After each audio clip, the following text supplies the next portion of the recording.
Grup B, olahraga otomotif yang paling berbahaya. Katanya.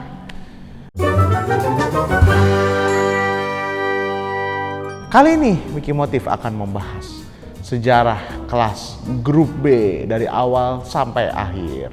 Jadi grup B itu sebenarnya apa sih? Grup B itu sebenarnya nama kelas ya. Kelas itu adalah satu set per aturan. Grup B. Jadi kalau lu mau balap itu harus pakai aturan. Kenapa? Kalau enggak orang nanti ya main itu dong curang.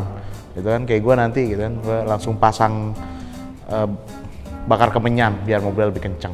Kelas grup B sendiri ini dibuat untuk menggantikan dua kelas sekaligus, yaitu grup 4 dan grup 5 yang dianggap sudah terlalu mahal nih. Emang apanya sih kok bisa mahal? Lagi-lagi nih kalau lu mau balap, lu harus melakukan yang namanya homologasi. Apa sih homologasi? Ini kita udah pernah bahas sih di videonya Gary Aris. Di sini nih kalau belum pernah nonton. Gitu. Tapi kalau udah pernah nonton dan pingin denger lagi, ya udah. Harapannya nih dengan adanya grup B, karena lebih murah dan regulasi lebih bebas, maka pabrikan bisa bereksperimen nih, bisa pakai teknologi terbaru yang nanti berlanjut ke mobil jalan raya. Terus apa sih intinya regulasi grup B? Sebenarnya simple loh, yang penting mobilnya pakai atap, jadi nggak boleh mobil terbuka, jadi pakai wheelies nggak boleh ya. Terus kursinya tuh harus bisa dua bersebelah-sebelahan, kiri kanan, buat driver dan navigator ya kan. Sisanya bebas, bahkan termasuk safety gitu kan, bebas banget. Terus mesinnya dibagi berapa ya sih? Nah ini banyak yang nggak tahu nih, grup B itu sebenarnya juga ada subkelasnya lagi nih. Ada kelas yang paling kecil 2000 cc, 2005 cc, 3000 cc, dan yang paling bebas lah 4000 cc. Tapi jika lu pakai supercharger atau turbo, maka kapasitasnya dikali 1,4. Contoh nih, Renault 5 turbo ya kan, 1000 per cc turbo, dikasih 1,4, kira-kira 2000 cc gitu. Jadi kelas grup B sendiri mulai diberlakukan pada tahun 1982 menggantikan kelas grup 4. Tapi karena dia munculnya dadakan kayak tahu bulat, maka banyak pabrikan yang belum siap. Mereka rata cuma pakai mobil grup 4, dipindahin aja ke grup B. Kalau ditanya mobil grup B itu ada berapa banyak sih? Sebenarnya banyak banget dan gak semuanya ikut balapan. Jadi kita nyebutin yang terkenal aja ya. Yang pertama pasti adalah Audi Quattro, mobil yang memanfaatkan teknologi 4-wheel drive pertama di rally. Karena dulu tuh pada mikir, wah mahal nih, berat nih, nah, ternyata malah bikin kenceng.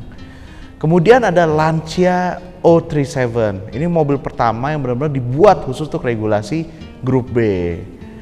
Nah, Jepang juga nggak kalah nih, ada seperti Toyota Celica TCT dengan turbo, jadi langsung hashtag kami suka turbo. Dan juga Nissan 240 RS, ini masih konvensional banget, penggerak belakang dan ya bodi sedan biasa, nggak ada ringan-ringannya gitu. Tapi mereka setidaknya unggul di rally-rally kayak di rally safari tuh. Kemudian muncul Peugeot 205 Turbo 16. Ini mobil yang benar-benar manfaatin regulasinya grup B banget nih. Mesin di tengah, penggerak 4 roda, bodinya kayak 205 biar bisa dibilang wah ini menang rally, padahal mah udah beda banget ya. Kemudian dari Inggris muncul Ford RS200 yang dibikin di pabrik yang sama dengan Reliant Robin. Kalau kalian tahu itu loh, mobilnya Mr. Bean yang guling. Nah, itu sama, pabriknya juga dari situ tuh bodinya.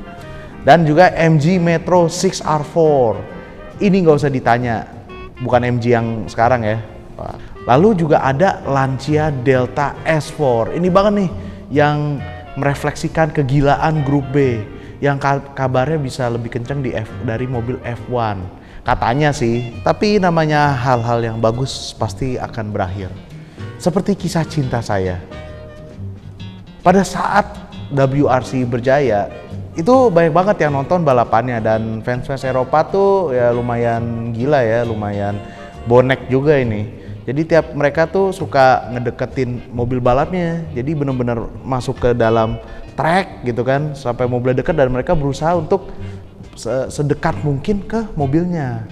Sampai ada rumor katanya beberapa tim grup B pernah menemukan bercak darah, rambut, dan bahkan potongan jari di mobil balapnya. Dan benar saja kan terjadi kecelakaan fatal. Jadi pada saat rally Portugis tahun 1986, seorang pembalap Portugis bernama Joaquim Santos yang mengemudikan Ford RS200 kehilangan kendali dan menabrak sejumlah penonton. Hasilnya 3 orang tewas dan 31 orang luka-luka.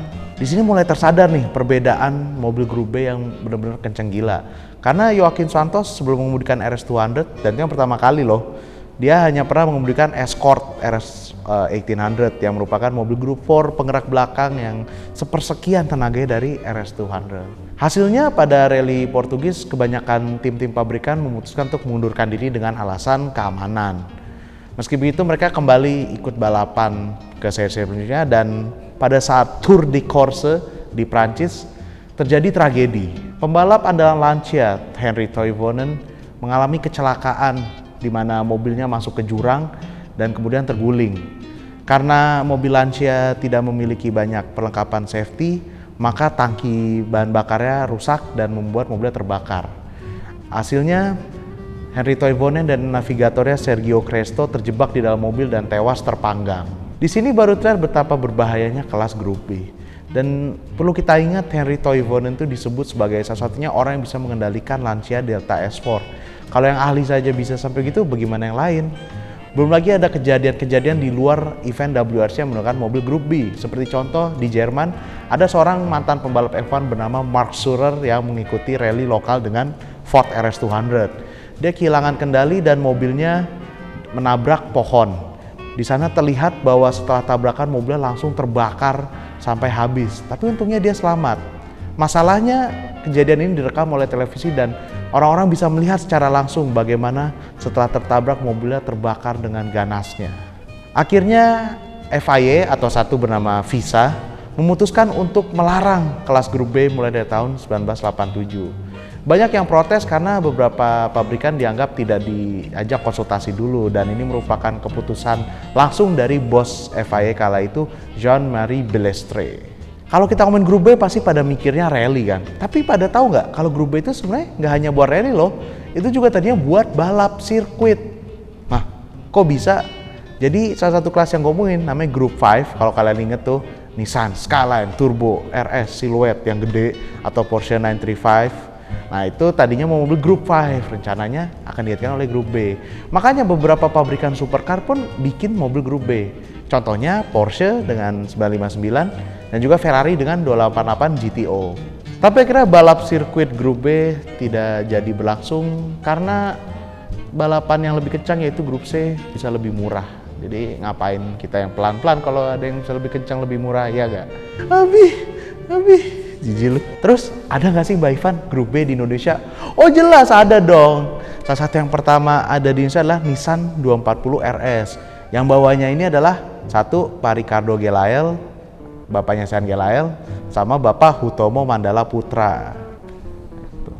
Dulu aja ketika muncul 240 RS disebut sebagai mobil rally terkencang di Indonesia. Dan ini masih yang rear-wheel drive loh. Akhirnya muncul juga mobil-mobil Group B lainnya seperti contohnya Audi Quattro yang waktu itu dibawa oleh Lady Kurnadi. Kemudian ada juga Ford RS200 yang dibawa oleh Ford Motorsport Indonesia, dan juga MG Metro 6R4 yang dibawa oleh tim Bentul. Nah kalau kita ngomongin apa sih warisan dari Group B, sebenarnya tidak setua yang kita pikirkan loh.